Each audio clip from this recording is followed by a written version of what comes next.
สบายดีท่านผู้ชมในยามค่ำคืนแล้วนี่งัวก็บ่หลับบ่นอนงัวไปเด้นี่ต่อหน้าห้านปิ้งไก่เซโนเด้อนี่เด้อต่อหน้าคิวรถเมล์นี่เบิ่งหั่นงัวก็ปล่อยลุๆล่ายๆอยู่ท่านผู้ชมตัวเมืองอุทุมพรเด้นี่บรรยากาศในยามแลงๆค่ำๆมืดๆนี่เบิ่งหาบรรยากาศมืดค่ำงัวก็ยังมีหลายอยู่งัวของประชาชนนี่ปล่อยอยู่นี่ท่านผู้ชมนะ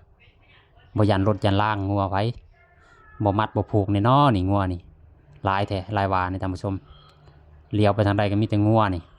เบิ่งหะเต็มเดินคิวรถเมล์เลยนี่งัวไผเด้นี่มัดผูกนี่เด้อประชาชนทั้งหลายงัวแบบนี้นะรถตำรถชนได้ในยามค่ำคืนไปนี่โอ้ยควรมัดควรผูกแล้วนี่งัวนี่เจ้าของก็ควรจะมานำเอาเด้องัวไผก็บรรยากาศเป็นนี้ว่ารถก็หลายแท้รถมีแต่รถใหญ่ๆรถพ่วงทั้งนั้น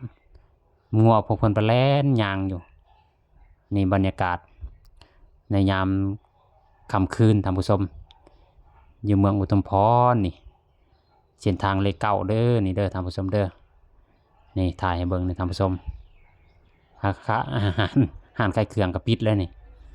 ห้านขายเครื่องก็ปิดหลายแล้วนี่แต่ถ่ายบรรยากาศแคมป์ข้างทางให้ท่านผู้ชมได้เบิ่งนำกัน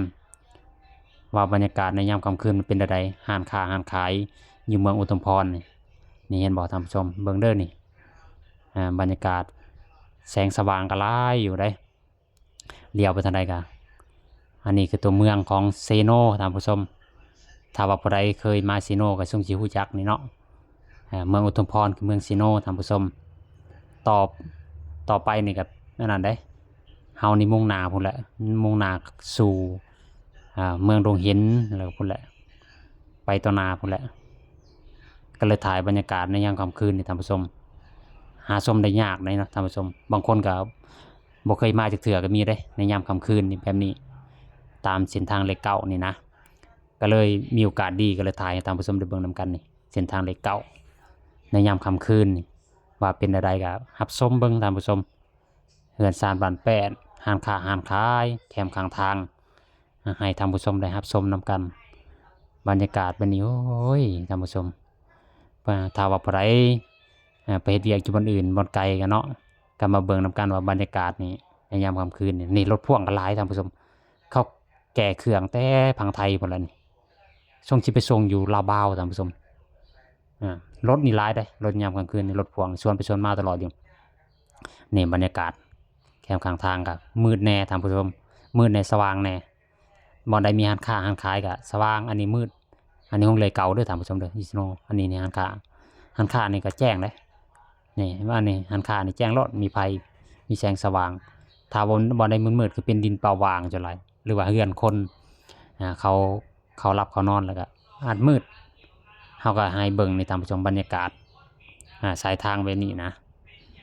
ถ่ายให้เบิ่งเด้หาชมได้ยากท่านผู้ชมเฮาต้องไปหลายที่หลายบ่อนเฮาก็ต้องถ่ายให้เบิ่งแต่บรรยากาศแต่ละบ่อนให้ได้เบิ่งได้รับชมนำกัน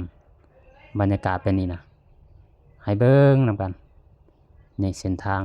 หรือว่าแคมป์ข้างทางบรรยากาศในร่มรื่นท่านผู้ชมเห็นบ่มืดแน่บ่นี้หมดประว่างอันนี้เฮือนคนอันนี้ร้านค้าร้านขายอันนี้ก็มืดแน่นี่เฮือนคนแล้วมืดได้ขมอดภัยนี่ร้านค้าร้านขายนี่รถจักรก็มีโอ้เฮาก็ถ่ายบรรยากาศให้เบิ่งเด้อท่านผู้ชมนี่ตัวเมืองซิโนแท้แหละท่านผู้ชมอันนี้นะนี่ใจกลางเมืองซิโนเลยสมัยยังก็เขตนี้มันแต่เก่าแห่งเจริญได้นี่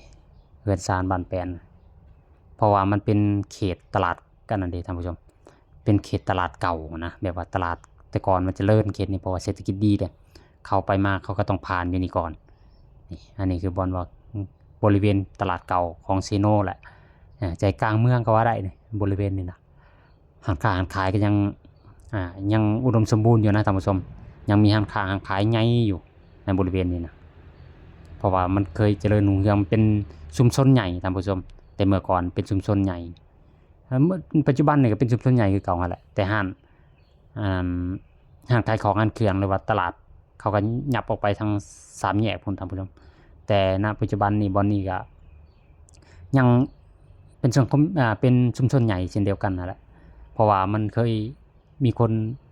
ที่ค้าขายร่ำรวยเนาะเขาเคยอยู่นี่บ่อนนี้หันเป็นบ่บ่อนห้านตลาดเก่าเด้บริเวณนี้เห็นบ่เบิ่งวงเวียนนี่ก็ได้นี่เขาก่ออยู่แคมทางนี่แต่ก่อนนี่โอ้แฮงเจริญอยู่บริเวณนี้มันเป็นนี่บ่อนค้าขายท่านผู้ชมนี่ต่อหน้าเฮานี่คือนี่อาคารสีเหลืองๆนี่เป็นตลาดเก่าแต่เมื่อก่อนท่านผู้ชมเด้เซโนนี่บ่อนนี้แหละนี่เป็นตลาดเก่าของเมืองเซโนเลยล่ะแต่ก่อนนี่เศรษฐกิจนี่โอ้ยพุดพ่านบริเวณนี้แต่เขาย้ายออกไปพุ่นแล้วก็ยังคือเก่าท่านผู้ชมอันนี้ก็ธนาคารท่านผู้ชมธนาคารเซโนเด้อนี่เด้อบริเวณนี้เป็นธนาคารเซโนนี่บรรยากาศนี่ก็บรรยากาศในยามค่ำคืนของธนาคารเซโนนี่ท่านผู้ชมบรรยากาศวันนี้โอ้ยหาชมได้ยากได้เบิ่งนำกันเด้อท่านผู้ชมเด้อเบิ่งให้จบคลิปเด้อกดไลค์กดแชร์ให้แน่เบิ่งไปแล้วกดไลค์กดแชร์ให้นำเพราะจะได้มีกำลังใจถ่ายให้ท่านผู้ชมได้รับชมนำกันหลายทีหลายบอนท่านผู้ชมบ่ได้แปลกหูแปลกตากันจะถ่ายลงให้ติดตามให้รับชมเสียลงในช่อง YouTube นี่แหละท่านผู้ชมเบิ่งนำกันเด้อท่านผู้ชมเด้อรับชมติดตามนำกันบรรยากาศของประเทศเฮานี่ประเทศลาวเฮาแล้วก็หลายๆประเทศนอกคันได้ไปก็ประเทศบ่ได้ไปก็จะถ่ายลงให้เป็นสถานที่บ่เป็นงานบุญหรือว่าประเพณีอย่างต่างๆก็จะถ่ายลงให้อันนี้ก็เบิ่งเส้นทางเลยเก่าก่อนนี่ท่านผู้ชมนี่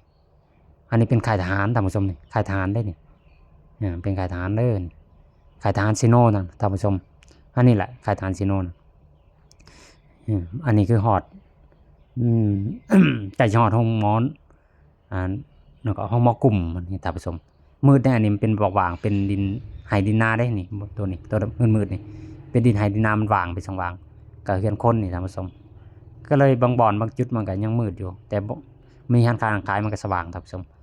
อันนี้แหละเขาเรียกว่าธรรมชาตินะความสวยงามในยามค่ำคืนนะก็สิมีบ่อนมืดบ่อนแจ้งบ่อนสว่างในอะไรท่านผู้ชมนี่อันนี้ก็นี่ต้นนาเฮานี่ท่านผู้ชมอันนี้คือเป็นกำแพงของห้องหมอกลุ่มท่านผู้ชมซิโนท่านผู้ชม